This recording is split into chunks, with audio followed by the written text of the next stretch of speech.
The Vora had been studying humanity for 342 standard cycles. Their observation satellites, invisible to human detection systems, had recorded every major human development since the early colonization of Mars. As a species dedicated to pure research, the Vora prided themselves on maintaining perfect objectivity. They had catalogued 47 sentient species across the galaxy, and humans remained their most fascinating subject. "Observe the anomaly in Trial Series 12b, said Chief Researcher Nathquel, their 4 compound eyes adjusting focus on the holographic display. The human settlement on Proxima b has exceeded our climate model predictions by 17%. Junior researcher Talven's antennae twitched with interest. The humans have developed water reclamation systems far earlier than indicated by their technological trajectory. Precisely. They continue to display nonlinear innovation patterns when confronted with existential pressure." Nathquel's 6-fingered hand gestured at the data streams. "It contradicts all established cognitive models."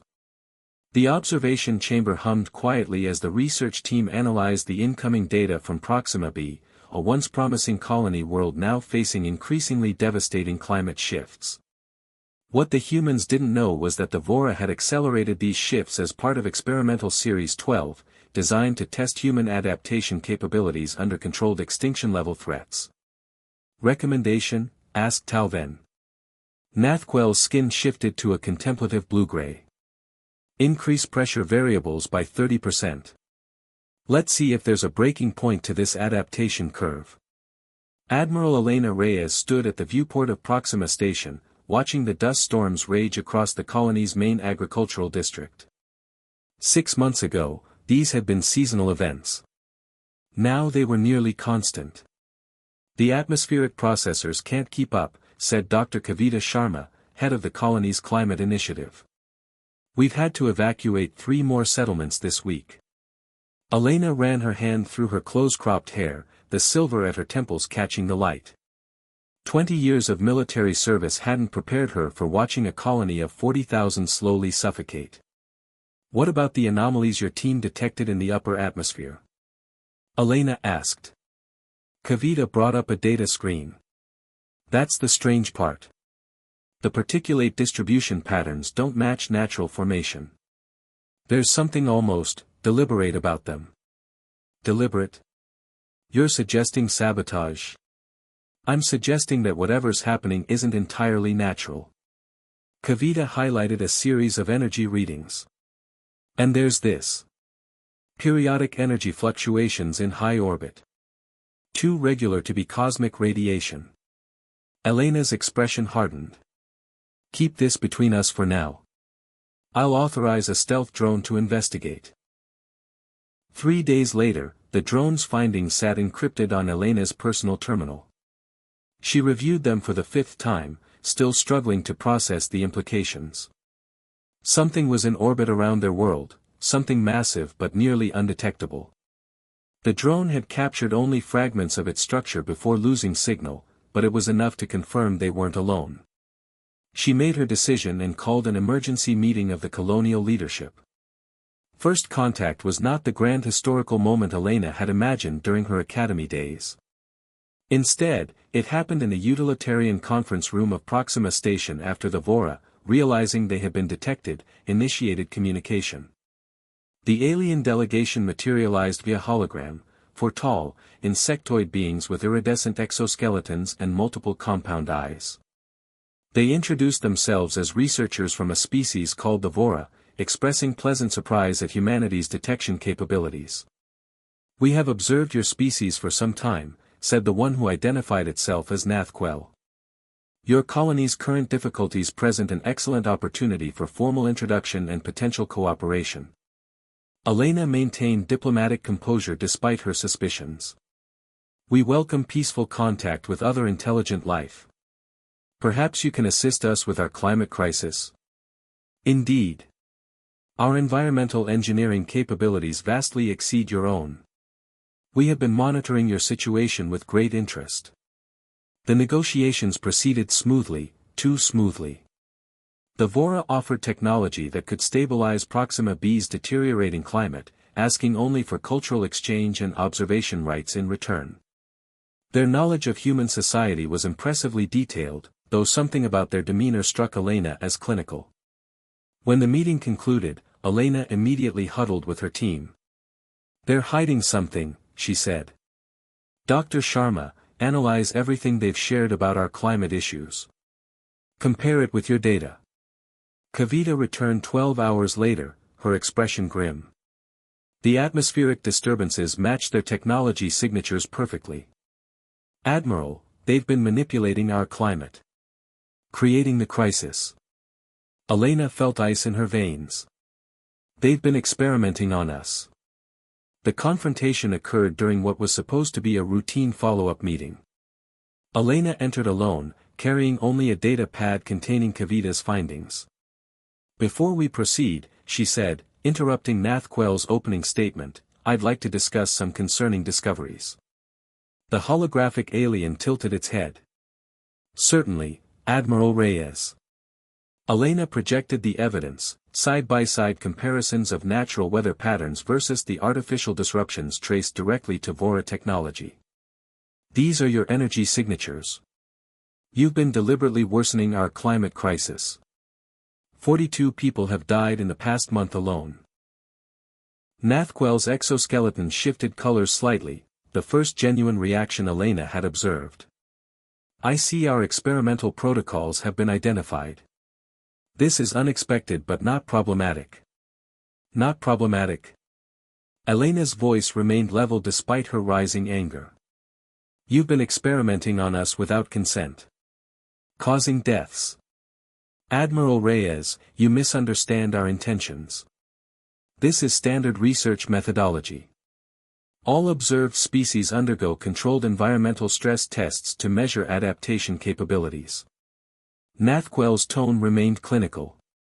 "The data gathered has been tremendously valuable. Your colony's responses have been particularly fascinating, especially your personal leadership strategies." Elena stood perfectly still, a dangerous calm settling over her. "You've been watching us struggle.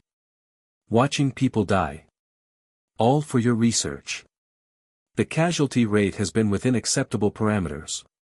Far fewer than would have perished without the opportunity to develop innovative solutions." Nathquel displayed several data projections. "In fact, your colony has shown remarkable resilience compared to other species. This is a compliment." Elena looked directly into the alien's compound eyes.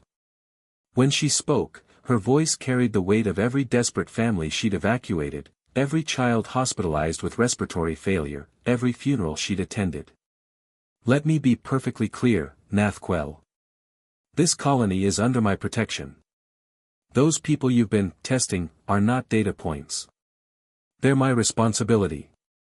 She stepped closer to the hologram. "You may not understand this concept, but I need you to remember what I'm about to say, now you've made it personal." Nathquel's antennae quivered slightly. "I don't understand the significance of this statement. Research cannot be personal. That would compromise objectivity." Elena smiled, but there was no warmth in it. "Then you have a lot to learn about humans." Back aboard their research vessel, the Vora analyzed Admiral Reyes's unexpected confrontation. This phrase, "now you've made it personal," appears repeatedly in human conflict communications, reported Talven, scrolling through linguistic databases. It signifies a transition from objective to subjective motivation. "Irrelevant," Nathquel dismissed. "Emotional responses are evolutionary vestiges. They won't impact the experimental parameters significantly." "But our models didn't predict the Admiral's detection of our influence," countered another researcher. "Perhaps we've underestimated something." Nathquel's exoskeleton rippled with irritation. "The humans still need our superior technology to reverse the climate damage. They will proceed with cooperation regardless of this personal element."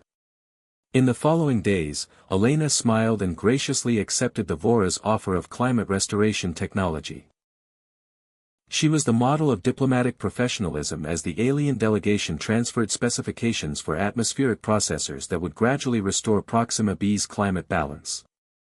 We appreciate your assistance, she told Nathquel during a public ceremony. On behalf of all colonists, I thank you for this opportunity to work together. What the Vora couldn't detect was what happened after each meeting. Elena would retreat to a secure room deep within Proxima Station where her real work occurred, work only 5 people in the colony knew about. The modifications are complete, said Kavita, showing Elena the altered schematics. We've added subroutines the Vora won't detect. Once their system links with our network, we'll have access to their observational data. Elena studied the code. And they won't know. Their technology is advanced, but they have a blind spot. They don't think we'd alter their perfect designs because it would be irrational to potentially compromise the climate solution. Kavita smiled thinly. They don't understand spite. Lieutenant Chen, Elena's security chief, reported next. We've identified 17 observation points around the colony. Tiny devices, completely undetectable without knowing exactly what to look for. Elena nodded grimly. Leave them in place. Let them watch what we want them to see. That night, alone in her quarters, Elena pulled out a worn photograph of her wife, Sophia, a brilliant terraforming engineer, and the reason Elena had requested posting to Proxima B. Sophia had been among the first casualties when the unusual dust storms began, her environmental survey team caught in the open when weather predictions failed catastrophically. We're getting closer, love, she whispered. This wasn't just about protecting the colony anymore. This was about justice. 3 weeks into the implementation of Vora technology, Nathquel began noticing discrepancies. Human integration of our systems is proceeding at 34% above expected efficiency, they reported to the Research Council. They've made unauthorized modifications. Perhaps this demonstrates the creativity our observation noted, suggested Talven. Or perhaps it's something else. Nathquel initiated a deeper scan of the human networks, only to encounter sophisticated barriers that hadn't existed before. Their defensive capabilities have increased exponentially. This doesn't match their technological profile. Further anomalies accumulated. Information from the colony became inconsistent. Observation devices failed with increasing frequency. Most concerning, the Vora's own systems began experiencing unusual access attempts, primitive but persistent and evolving. Admiral Reyes requests an update meeting, announced Talven. When Elena entered the meeting chamber, she brought her full delegation, Kavita, Lieutenant Chen, and 2 colonial administrators. Each carried data pads with carefully curated information. Thank you for meeting with us, Elena began pleasantly. We're pleased to report the atmospheric processors are already showing positive results. We've noted your adaptations to our technology, said Nathquel, antennae twitching with tension. Just optimizing for local conditions, Elena smiled. Your designs are brilliant, but benefit from our practical experience with Proxima's specific atmosphere. We've also noticed unusual activity within your colonial networks. Regular security updates, Lieutenant Chen interjected smoothly. Standard procedure when implementing new technologies. Nathquel's patience frayed. Admiral Reyes, our relationship would benefit from complete transparency. We know you've been attempting to access our observational data. Is it? Elena set down her data pad. I think it's perfectly logical. You studied us without consent. Now we're studying you. Equivalent exchange. This is not within the parameters of our agreement. Neither was experimenting on my colony, Elena interrupted, her diplomatic veneer falling away. Neither was creating environmental catastrophes that killed innocent people. The temperature in the room seemed to drop as Elena leaned forward. You still don't understand what I meant about making this personal, do you? Let me explain. The first person to die in your little experiment was my wife. Sophia was surveying the northern basin when your artificial dust storm hit. Elena's voice remained steady, but her eyes burned. She designed half the environmental systems keeping this colony alive. Systems your experiments damaged. Nathquel's exoskeleton paled to an ashen gray, the Vora equivalent of shock. This information was not in our database. Your reactions are influenced by pair bonding grief. Of course they are. That's what personal means. Elena gestured, and Kavita activated a holographic display. While you've been busy being confused by our behavior, we've been busy too. This is a complete map of your observation network. And this is what we've learned about your vessel. Nathquel's compound eyes widened. Impossible. You monitored our adaptation under pressure. You should have anticipated we'd adapt to you. Elena stood. Here's what happens next: you will provide the complete technology, not the gradual implementation you planned, to fix the damage you caused. You will remove all observation devices. And you will never experiment on any human settlement again. Or what, Admiral? Nathquel's voice had taken on a new caution. Or we'll share everything we've learned about your technology with every human colony. That stealth system you're so proud of. We've identified 3 fundamental weaknesses. The Vora delegation conferred in rapid clicks and whistles. This behavior defies rational self-interest, Nathquel finally said. Our technology still exceeds yours. Challenging us is statistically unlikely to succeed. Elena smiled. That's what you missed in all your observations. Humans don't always calculate odds. Sometimes, we just decide something matters enough to fight for, regardless of the cost. You turned my people into lab specimens. You took someone I loved. There isn't a force in this universe that would stop me from finding a way to make you pay for that. Talven's antennae flattened, a gesture of submission. The Admiral demonstrates my thesis. The human, personal factor creates motivation that transcends logical risk assessment. It's not a cognitive flaw, it's an entirely different decision-making framework. Nathquel remained silent for a long moment, compound eyes fixed on Elena. You would risk your entire colony on this, personal vendetta? No. I'd risk myself. The colony would survive either way. Elena's voice softened slightly. That's another thing you missed. Leadership isn't just about efficiency. It's about being willing to stand between your people and harm, regardless of the cost. Something shifted in the atmosphere of the room, not just the tension, but a fundamental realignment of understanding. We require consultation time, Nathquel finally said. 3 days later, the Vora returned with an entirely new delegation. Their lead representative, an elder named Ithmore, displayed markings Elena hadn't seen before. We have reviewed your demands and the evidence of our methodological failures, Ithmore began. The researcher Talven has convinced our council that a fundamental reassessment is required. For all our studies of sentient species, we maintain that objective research requires emotional detachment. This principle has blinded us to essential aspects of consciousness. Ithmore's voice carried something almost like humility. Your concept of personal motivation reveals a gap in our understanding that cannot be dismissed. We propose a new arrangement, continued Ithmore, complete climate restoration, as you demanded. But also, with your informed consent, a collaborative research initiative. Not experimentation, but partnership. And Nathquel? Elena asked. Has been removed from research authority. Their methods have been deemed unethical, by standards we had not previously considered. 6 months later, Proxima B's climate showed the first signs of true recovery. The dust storms receded, and the first new crops pushed through soil that had been barren for years. On a hill overlooking the northern basin, now transformed into a memorial garden, Elena stood beside Talven, whose presence on the colony had become a common sight. I still don't fully comprehend it, the Vora researcher admitted. This connection that drives such irrational determination. Elena knelt to place a small stone on the memorial marker. Maybe that's because you're trying to understand it objectively. Some things can only be understood by experiencing them.